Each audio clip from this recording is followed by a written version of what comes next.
আশাপূর্ণা দেবীর রবীন্দ্র ছড়া। রবীন্দ্রনাথ এসেছিলেন কেন? এসেছিলেন এবং কাদের জন্যে?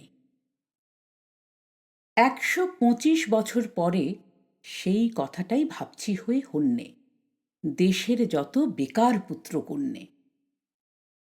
হঠাৎ পেয়ে গেলাম সূত্র করতে করতে চিন্তা, হাহা করতে করতে চিন্তা, তাধিন তাধিন ধিনতা। সবাই তারে ভাঙিয়ে খাবো বলে জেনে বুঝেই এসেছিলেন চলে। কারণ তিনি শুধু তো নন স্রষ্টা, ছিলেন দূরদ্রষ্টা। তাই অতএব সবাই তাঁরে ভাঙিয়ে ভাঙিয়ে খাচ্ছি। কি আশ্চর্য, যতই ভাঙছি ততই বেশি পাচ্ছি। অফুরন্ত খনি আহা, ফুরোবার নেই শঙ্কা। ভাঙি ভাঙাই আখের বানাই, বাজাই জয়ডঙ্কা।